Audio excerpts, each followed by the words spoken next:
Olá, boa noite. Nós somos do canal Últimos Remanescentes. E hoje, dia 7 de agosto de 2021, estamos apresentando o tema Alerta para os Irmãos Pentecostais.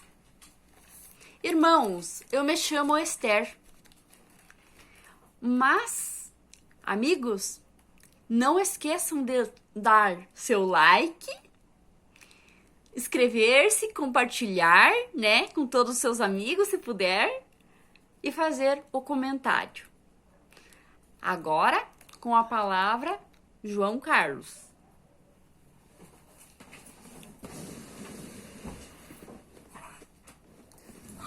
Saudamos os nossos queridos com a paz do Senhor.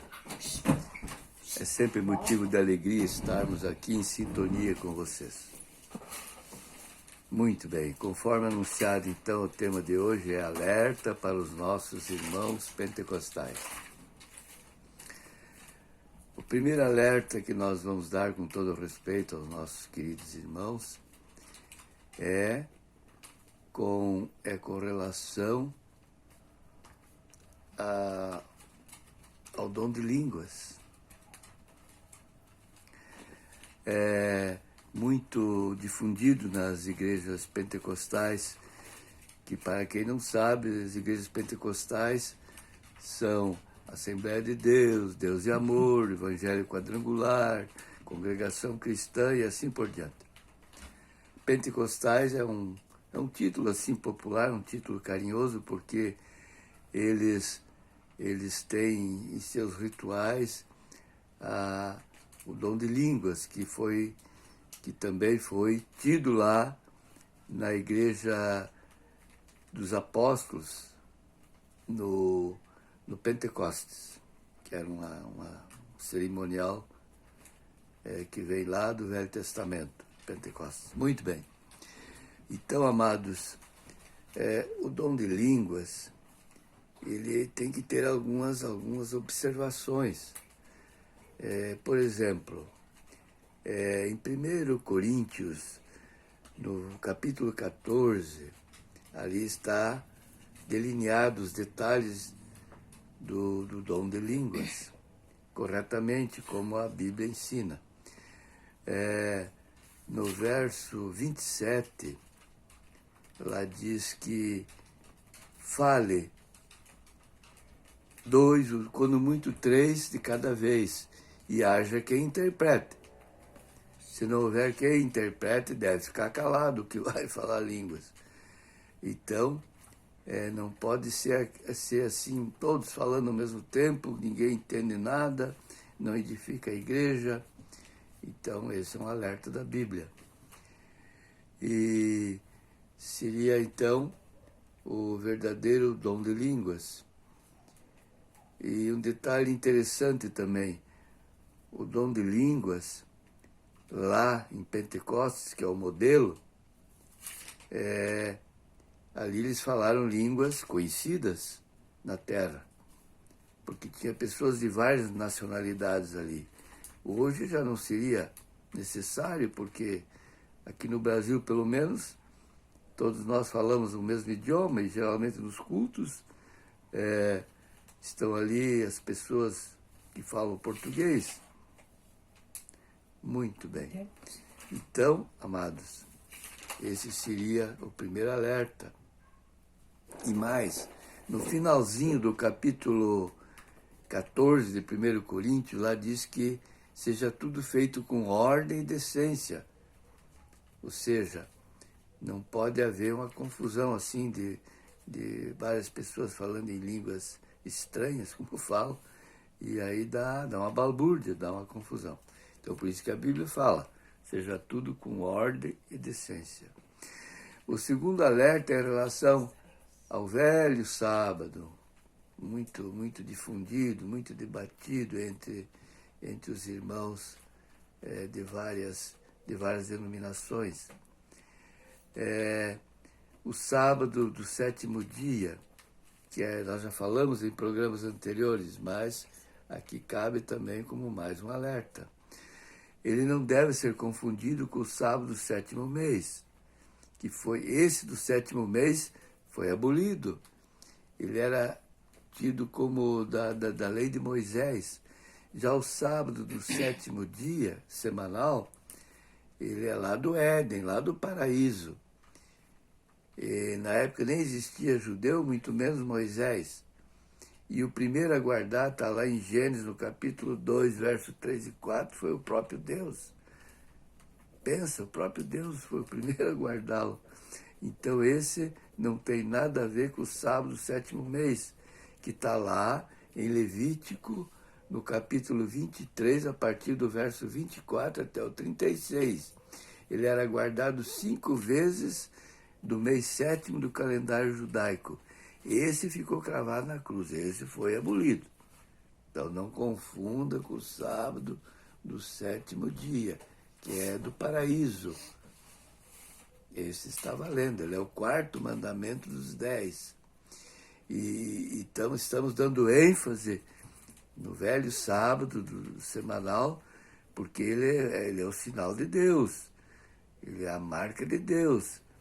Está lá em Ezequiel, capítulo 20, verso 12, está também em Êxodo, capítulo 31, verso 13.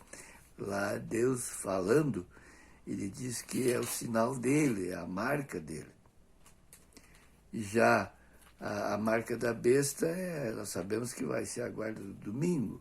Ainda não foi estabelecido, mas vai ser em breve agora. Ao que tudo indica, com esse Papa aí, que é o último, o Francisco, Papa Francisco.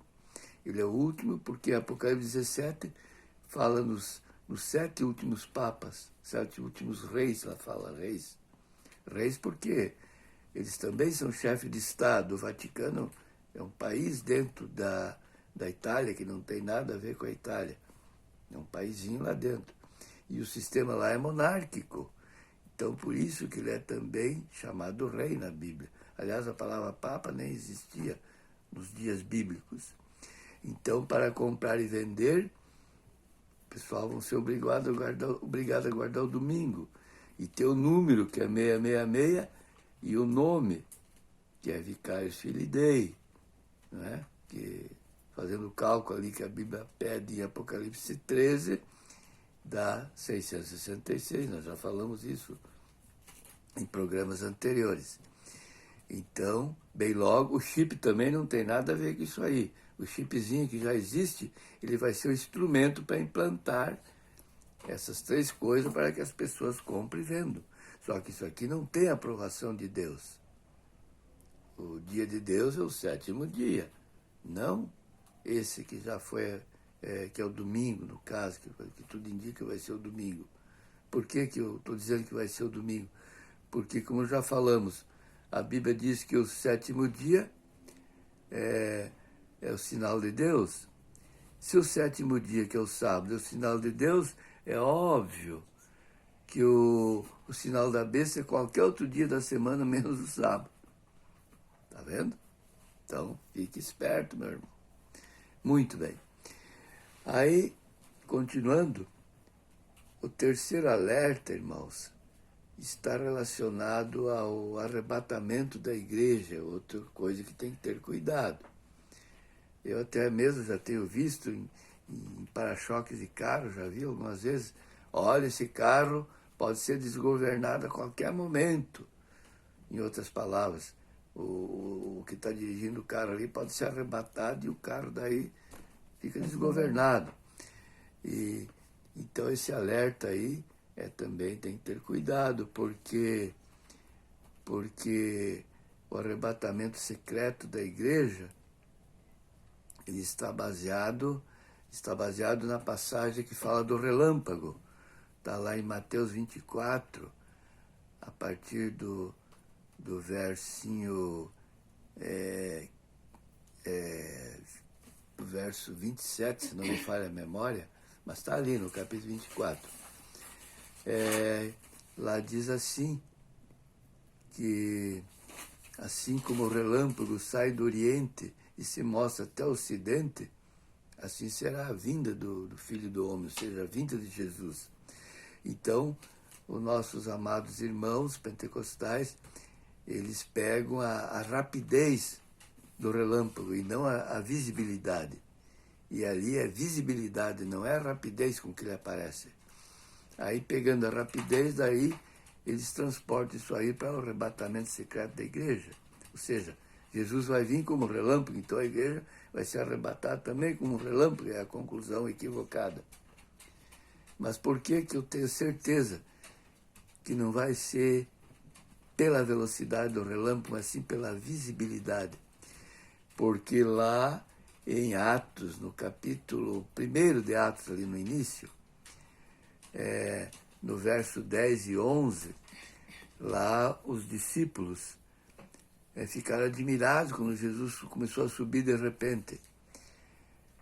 Aí apareceu 2 anjos e no verso 11 eles arrematam dizendo que esse mesmo Jesus que subiu ao céu, viria da mesma forma que foi. E no verso 10 diz que ele subiu assim, em outras palavras, ele subiu de maneira lenta, que eles ficaram olhando. E no verso 11, aí arremata dizendo que ele, assim como ele subiu, ele viria, ou seja, de forma lenta. Então, fique esperto, meu amado irmão. E outra coisa, em relação ainda ao arrebatamento secreto, Jesus continua falando que fala tanto em Mateus como em Lucas, no capítulo 17, Mateus 24 e em Lucas 17, lá diz que estarão 2 no campo, vai ser levado um e deixado o outro. Estarão 2 no moinho, moendo, será levado um e deixado outro. E Lucas 17 diz que estarão 2 numa cama, será levado um e deixado outro. Então isso aqui é feita a associação equivocada com a rapidez da vinda de Jesus. Então, ao que tudo indica, não vai ser por aí. Não vai ser por aí. E ainda em relação a um outro equívoco, diz respeito ao abominável da desolação que Jesus citou em Mateus 24, no verso 15, que em outras palavras seria o anticristo que se fala hoje. Então Jesus, ao citar lá, ele nos remete lá para Daniel. O próprio Jesus diz no verso 15 de Mateus 24, perdão, ele fala assim como falou o profeta Daniel. Jesus fala no abominável da desolação e diz que mencionou o profeta Daniel. Aí, seguindo essa orientação de Jesus, a gente acha com facilidade. Tem 2 versinhos no livro de Daniel que fala nesse abominável de desolação, ou em outras traduções diz abominação desoladora. E atualmente nós sabemos que seria o anticristo. Então, esse abominável da desolação, lá em Daniel, no capítulo 9, verso 27, lá cita ele. E diz que virá o abominável da desolação. Virá, então está para o futuro. Aí, dali, aí se pega outra passagem que deveria ser a examinada, ao invés de aplicar lá o de 9:27, porque lá 9:27 está se referindo aos 3 anos e meio da tribulação, que os irmãos dizem que vai ser a grande tribulação de 3 anos e meio, que a igreja vai ser levada antes disso, secretamente, como nós já falamos, que é um equívoco, com todo respeito aos irmãos. Então, lá no verso 27 está se referindo à semana de Cristo, que Cristo firmou com a igreja judaica. Cristo foi batizado no ano 27, nós sabemos disso, já falamos aqui em outros programas. E aí diz que ele firmaria um concerto por 1 semana, lá em Daniel 9:27. E 1 semana são 7 dias. E aí os irmãos interpretam que os 3 anos e meio vai lá para o ano 31, até isso está correto, que aconteceu o que no ano 31? a morte de Jesus, fez cessar os sacrifícios, conforme está escrito nesse verso. Por que cessou? Porque ele morreu na cruz, acabou o cerimonial de Moisés, as cerimônias de Moisés. E aí sobrou os outros 3 anos e meio. Aí eles dizem que essa vai ser a grande tribulação, porque logo em seguidinho ali no versinho 27, que estamos citando, o Daniel fala que virá o abominável da desolação, virá no futuro. Então isso aqui nos remete para o capítulo 12, um pouquinho à frente, verso 11. Lá fala de novo no abominável da desolação. Só diz que depois que for estabelecido esse abominável da desolação, ou seja, esse anticristo, ainda viria mais 1.290 dias, são 1.290 anos, porque todos sabemos que em profecia um dia equivale a um ano. Onde é que está isso na Bíblia? Está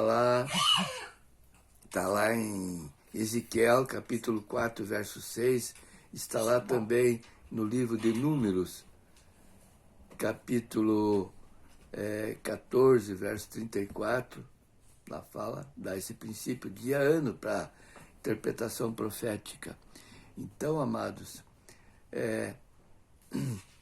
no capítulo 12 de Daniel, no verso 11, que aparece de novo esse abominável de desolação, lá fala que depois que ele fosse estabelecido, haveria ainda 1.290 dias, ou seja, 1.290 anos. Então isso não pode ser para frente, porque o mundo não vai mais isso. Nós estamos no fim, e outra grande tribulação já ocorreu. Se você examinar com profundidade obras, tem várias obras que tratam da história eclesiástica da igreja cristã, você vai perceber que no ano 508, no concílio de Palmares, ou de Palmas, das Palmas, presidida sob a jurisdição do Papa São Símaco, lá o Papa passou a substituir Jesus. Ele foi considerado, inclusive o próprio Deus, melhor dizendo, ele foi considerado como o representante de Deus na Terra nesse concílio. E dali de 508, você somando 1.290 lá de Daniel 12:11 que mencionamos, ou seja, 1.290 anos, vocês contando a partir do ano 508 depois de Cristo, isso vai para onde? 1798. A grande tribulação iniciou no ano 538, um pouquinho depois de 508. Ela foi regulamentada pelo imperador Justiniano, certo? Então ela durou 1.260 anos, está lá em Apocalipse 12:6. Mas, a partir de 508 se conta os 1.290, que fecha também em 1798. Ou seja, somando 1.290 mais 508, vai para 1798. Encerrou no mesmo tempo dos 1.260 anos que durou a grande tribulação. E Jesus fala lá em Mateus 24, um pouquinho à frente, no verso 21, ele diz que haveria uma grande tribulação, como nunca houve desde que houve nação, nem haverá jamais. Então essa grande tribulação durou, na realidade, 1.260 anos. E acabou em 1798 com a prisão do Papa Pio VI por ordem do imperador francês Napoleão Bonaparte. A história geral registra isso aí também. Então, amados, a grande tribulação já ocorreu, findou em 1798. O que vai vir para frente vai ser a angústia de Jacó, que é outro assunto. Essa sim, a igreja vai passar por isso. Ela não vai ser arrebatada antes disso. Essa angústia de Jacó está lá no Velho Testamento. E mais, irmãos, a igreja, ela aqui cabe um alerta, mais um alerta. Ao que tudo indica, Lúcifer, nosso grande inimigo, possivelmente ele vai proceder um arrebatamento secreto. Ele tem poder para isso. Ele não carregou Jesus lá no deserto, a tentação do deserto, lembra? Levou Jesus lá para cima do pináculo lá do templo, depois levou para uma montanha. Então ele tem poder para isso.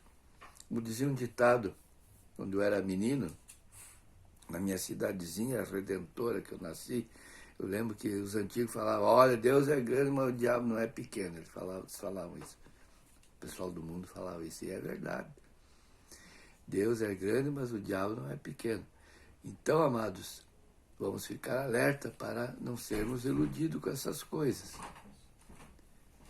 Até aqui já o nosso tempo já excedeu e nós agradecemos a vossa sintonia, desejando as mais ricas bênçãos do nosso Pai Eterno. Amém. Isso aí.